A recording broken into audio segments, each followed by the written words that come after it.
Good evening, কেমন আছো তোমরা সকলে? আশা করি সকলে ভালো আছো। আমিও বেশ ভালোই আছি। চলো তোমাদের সাথে আজকে একটা জলখাবারের রেসিপি শেয়ার করি। এটা সন্ধেবেলা বা সকালে অথবা স্কুলে টিফিনেও কিন্তু খেতে দুর্দান্ত লাগে আর বেশ স্বাস্থ্যকরও রেসিপি। তো এই রেসিপিটা তৈরি করার জন্য আমি এখানে নিয়ে নিয়েছি 1.5 কাপ আটা, দিয়ে দিলাম হাফ কাপ বেসন।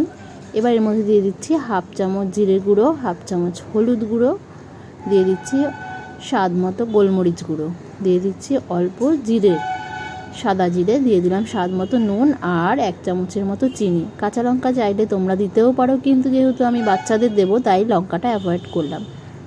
এবার এর মধ্যে দিয়ে দেব পেঁয়াজ কুচি, টমেটো কুচি, গাজর কুচি, আর দিয়ে দেবো 1 মুঠো কসুরি মেথি। এতে ফ্লেভারটা খুব ভালো হয়। দিয়ে দেবো এর মধ্যে 2টো ডিম। এবার সমস্ত কিছু একটু ভালো করে মিশিয়ে নেব। দিয়ে দিলাম এর মধ্যে সামান্য একটু রিফাইন্ড অয়েল, দিয়ে দিলাম 2 চামচের মতো টক দই।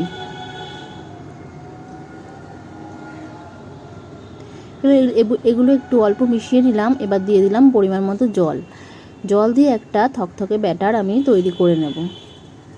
ব্যাটারটা আমার তৈরি হয়ে গেছে। এবার এটা 5 মিনিটের জন্য রেস্টে রেখে দেব। 5 মিনিট পরে ফিরে এলাম। এদিকে আমি প্যান বসিয়ে দিয়েছি, প্যানটা গরমও হয়ে গেছে, তেল দিয়ে দিয়েছি। এবার আমি ছোট ছোট প্যানকেকের মতো সাইজ করে ভেজে নেব।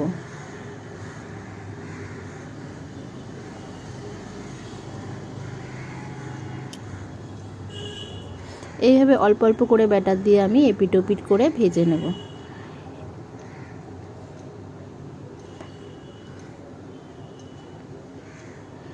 প্রথমবার দেওয়ার পর একটু 2 মিনিট লো টু মিডিয়াম ফ্লেমে রেখে ওপরটা যখন শুকনো হয়ে আসবে হালকা, তখন এটাকে আমি উল্টে দেব।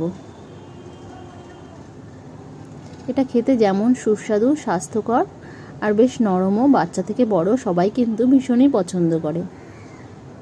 ব্যাস, এগুলো এপিট ওপিট করে আমার ভাজা হয়ে গেছে।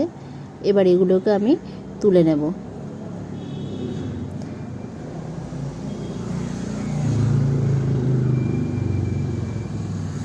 এগুলো গরম গরম খেতে কিন্তু দুর্দান্ত লাগে সসের সাথে।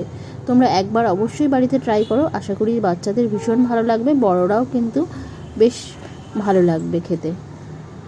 তোমাদের কেমন লাগলো রেসিপিটা অবশ্যই কিন্তু কমেন্টস করে জানিও। তাহলে আজকের মতো আসি, টাটা।